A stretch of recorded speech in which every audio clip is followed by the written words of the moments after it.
another video where we get to talk about something that was very exciting, and we're always very grateful when we get invited to it. Ravensburger do their Content Creator Store Champs, which was the European version. We're going to talk about that, and then we're going to talk about the CCQ that we just did this weekend. I just got back, I slipped in, and now I'm recording the video for it to go up today. But we ran the same list at both events. I think the only real difference is the bodyguards were mixed around. Sometimes we weren't running Jim Deere and Sleepy. We were running Plutos instead at the CCQ, but at the Content Creator Store Champs, but at the CCQ we went for this. And the only reason I run 2 Jim Deere and 1 Sleepy is because I have 1 foil Sleepy and 2 foil Jim Deers, so it just made more sense. I just wanted to keep foiling out the deck. But overall, we didn't get any really results we wanted to see. It never really felt, maybe there was possibility some points on my end where I was just not piloting the deck to 100%.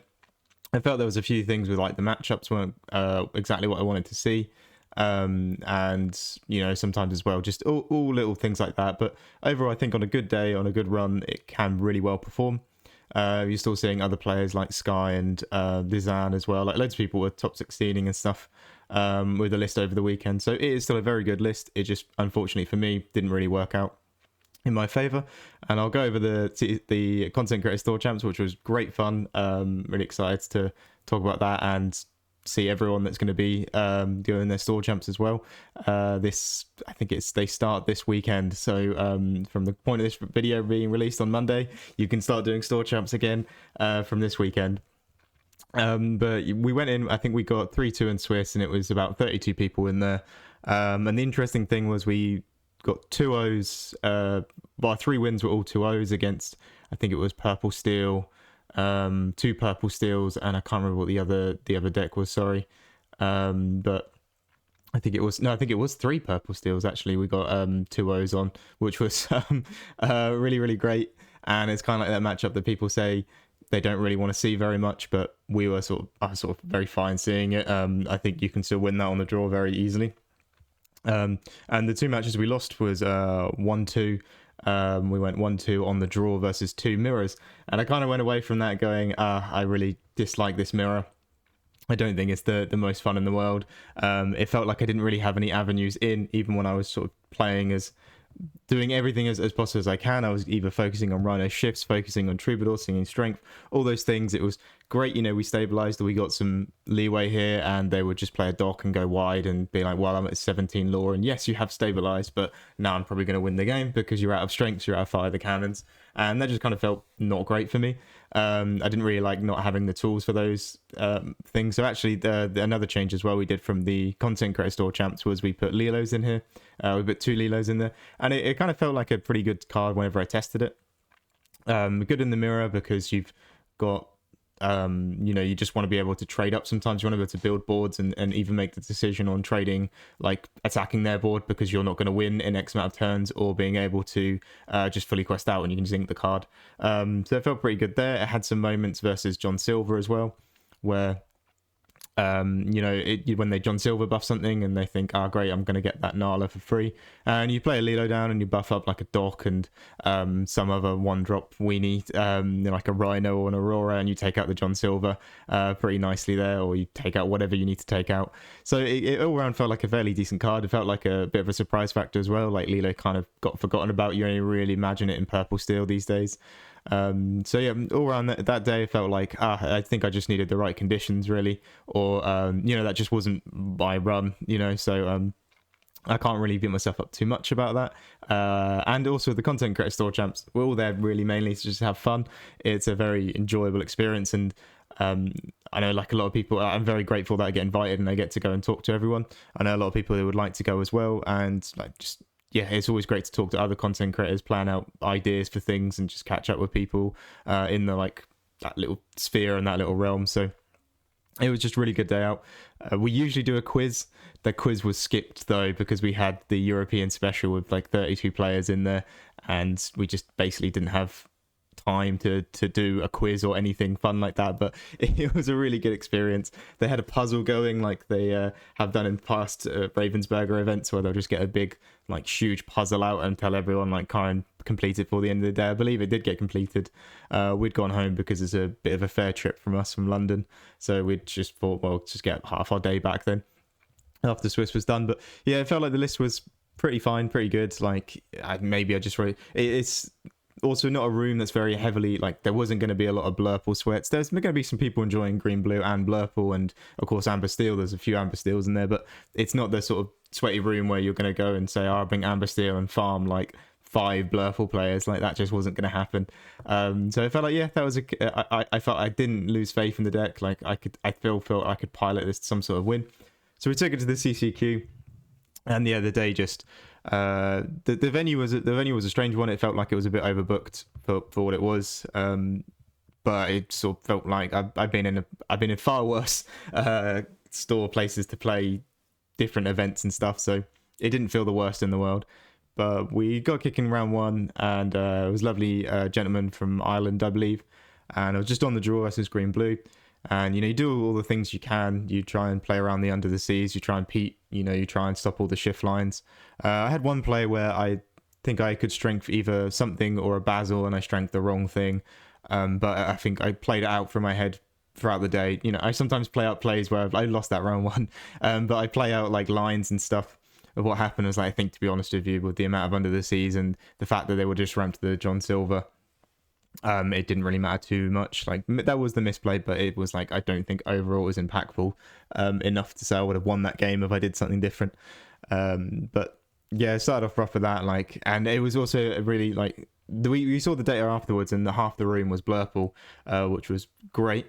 But I looked up and down my tables, and it was all just green blue, and I was like, oh no. Like I understood after Sky would win, there would be sort of this reaction to Amber Steel and sort of people trying to fight back at it, and I thought that's fine, that's going to happen.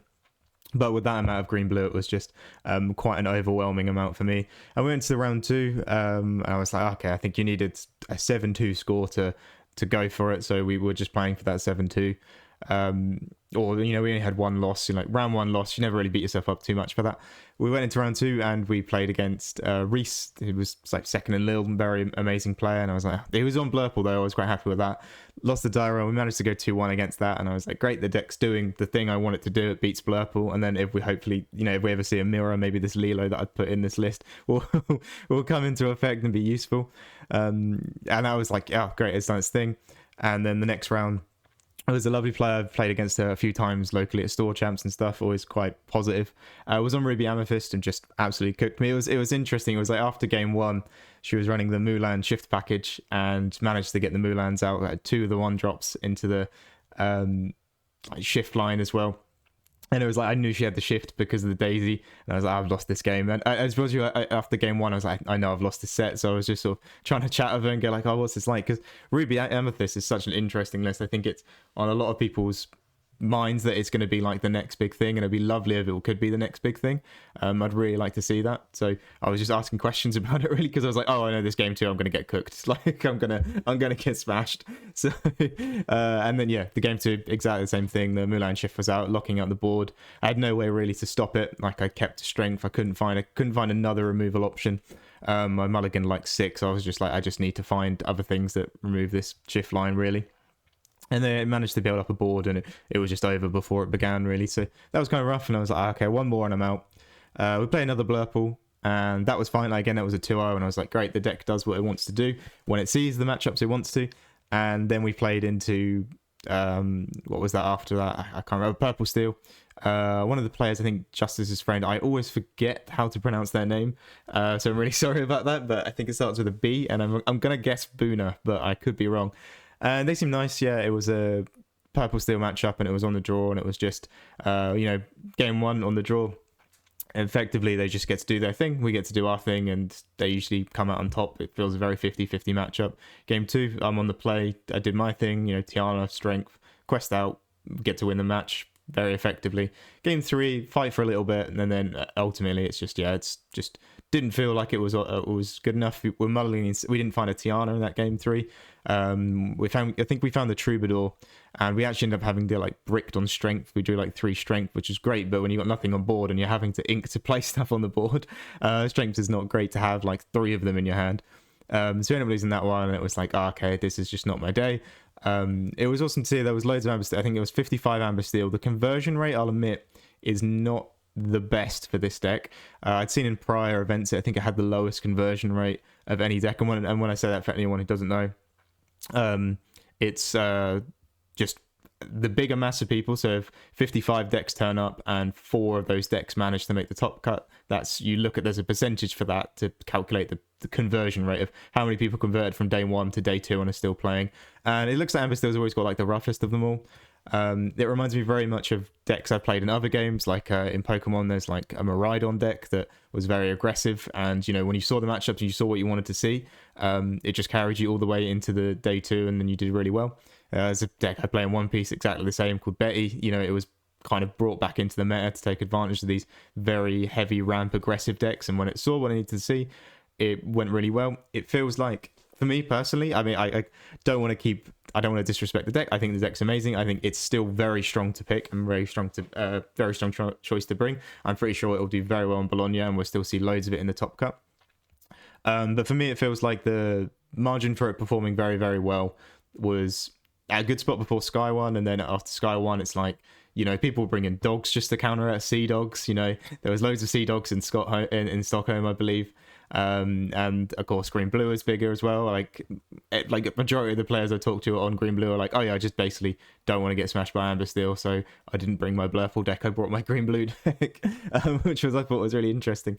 So the margin to get the results that I was wanting was getting a bit thinner. Of course, I don't know the reactions in America. Maybe they aren't like that, maybe in other regions they aren't, but for me personally it just felt like I was sort of losing the power of why I was bringing this. But there was a load of players who just tapped into that 98 turnout of Blurple. There was 98 Blurple and 18 of them converted to top cut, which is a really, really good conversion rate, like 18% or something. That's really crazy. But of course, if you're an Amberstill player, you can just lean on that and get 3 or 5 wins off the Blurples, pick up some couple wins on other things, go first against Green Blue or whatever, or Purple Steel, and you should be able to do fine. So the deck all around feels pretty good. I still think it's a very strong contender. In the end though, we dropped off that. We even played mini golf. It was really good fun. I really had fun. I lost at mini golf as well. But we went to play, we did some side events the next day. I had like a stock Blurple list that was like 2 or 3 weeks old. I picked it up again. Like, it was out of date. It didn't even have Monstros in it. I thought it had Monstros in it, and I was mulliganing through it, and it didn't have any Monstros in it. I was like, I realised that by like the 3rd round of the side event. But we managed to win, and we got like one of the playmats they get, one of the convention playmats. I can't remember which one. We gave that to a lovely person called Rachel, and it just felt like the difference was, I think I'd been so sort of stuck in the way that Ambersteel is. It has a certain objective it wants to do. It has a very good game into Blurple. It's into the other matchups that it doesn't really want to see, or it doesn't really like. It just can be this very strong aggressive aggro deck, and that is your sort of one-liner thing that it does, and it does it very well, and it has very good results. But of course, when you play a deck like Blurple or Green Blue, I guess as well, they're very flexible. With the Blurple, it was like my round 1 was Amethyst, Amber, like burn aggro deck. It was also a really lovely player as well. I like chatting with her, but it was like I felt like I could figure out a way to operate Blurple to beat that deck, whereas if I had played Ambersteel, it's like, I've just turned 1 daisied. I'm going to have to quest with this daisy against an aggro player at some point. Maybe not straight away, because I don't want to start feeding their hand. I definitely don't want to do that. But eventually, I'm going to have to start doing my aggro thing, rather than, Blurple and Green Blue. They have a bit more flexibility. They can either control, they can push back, they can fight, they can change up their sort of game plan. So altogether, I'm not going to like hype up any other deck. I think Ambersteel's very good. There's players who are going to do amazingly well with it. There are players who are doing amazingly well with it. The first CCQ of it was won. For me personally, it felt like there was just moments throughout the day where, especially at the Content Creator Store Champs and at the CCQ, where it was like, I just wish that this deck could do more or do other things that I want it to do. Your control package is based around Fire the Cannons and Strength for the Raging Fire. So if you get behind, fight fast, and you'll wait. Like, maybe if you've already used one of your strengths, or you've already got rid of a Fire the Cannons, like, you're limited on your removal. So it's like, I have to go on the aggro game plan. But overall, the deck feels very good. Like I say, I think on the right day versus a good, I think I talked to some of the Ambersteel players who did really well. I think they saw like 3 Blurples or so to start them off with, and then like had a very good run into the rest of this stuff. And then I think the couple of lads that I was chatting to managed to lose in Blurple versus Blurple and Top Cut, but overall the deck feels pretty good. And also I will say a very strong thing about this deck, if you're bringing it to a DLC, this is probably my most favorite thing, is that your games are done in about 20 minutes. So if you do not like queues for the loo or for the cafe, you get a good 40 minutes to go and do your thing and have lunch or whatever, but like every round you can. So that was just something else to point out there that I thought was quite interesting. A lot of my time was there standing around, not playing, especially after a chopped as well. But even at the Content Creator Store Champs, or even when I play this at local league, like a lot of my time is spent not playing the game. So maybe if you don't enjoy set 9 too much, this deck's good because it gets results. Or it gets results for a lot of other players, or has been. You know, I'm convoluting this. It can get you results, and also you don't have to play as much set 9. It's a funny little thing, but yeah, I think there's also surprising amount of depth to it. I was watching some of the other players go through their games. You know, they managed to find ways in and managed to find turns that you just wouldn't expect the deck has that depth to it. And then on top of that, you'll just have some games where you triple daisy and win the game. So altogether, I think it's a strong list. I just think it had a little bit of a bad run with it. But yeah, that's sort of my take on it. I think going forward as well, changes I make. Maybe I had a bad event where the Content Creator Store Champs where I played the mirror a couple of times and it felt back-breaking to lose. The Lilo I don't think is probably strong enough to keep in the deck. I think you just want more powerful questing in there, like Svens or Lilos, or, you know, throw Mr. Arrow in there, why not? But anything else that says it quest for 2, because it felt like a really rough card to draw off the top, especially as maybe you got to 18 lore and you're trying to pressure green-blue to answer your turns answer your board every turn, and you play a Lilo and you're stuck at 18. Whenever you play a Sven or the Amber Lilo or even Mr. Arrow, you'd be like taking an Undersea out of their hand, or taking a Hades, or taking a John's, like taking whatever it is it needs to be out of their hand, and then the next turn you can play another 2 questers. So keeping it more dense on the 2 questers was great. The Lady and the like 0-4s, the Sleep or the Jim Deer, felt pretty decent. You could do some crazy openers where you Aurora Tiana'd Lady into Sleepy, and you know, you just won you didn't even need the strength, you just won the game on pure like tempoing lore. So it felt pretty nice, and it felt also better to not have to get to 4 ink. I like that I didn't really have to think about getting to 4 ink. Basically, I've been saying that is removing the Pluto from the deck, but it's keeping it around like 3 ink just felt a lot stronger for me, in my opinion. Just you're playing at like 99 inkables, and to be honest with you, I'd probably want to go to 20 and have a 4 fire cannons in there anyway. So yeah, it felt a lot better to not have these big hefty 4 drops. The only 4 drop really being in the deck, Rhino, but of course you could add Sven back in, but then yeah, I think it require a little bit more testing, because high on inks you'd prefer to the deck be able to operate at 3 ink, and you can go to 4 ink if required. And remember, Blurple will like ramp you anyway. But altogether, both great, both really fun events. That's all my thoughts on the list and everything to do. Amber Steel was great times. It was lovely seeing everyone at the Content Creator Store Champs. Lovely seeing everyone at the CCQ that came up and said hello, and I got to sign a few cards, which I always like. I never bring a pen, and then people ask me to sign cards, and I'm like, I don't think of myself as much, because I'm always surprised when they want to. But it was lovely. There's a fella whose daughter watches a lot of the videos called Poppy, so shout out to her. That was really nice interaction, and a few of the others as well that we got to sign cards with. Just all great. It was really awesome Lorcana community. Like I say, I've played a few games, but Lorcana's one seems the best. So thank you very much for watching.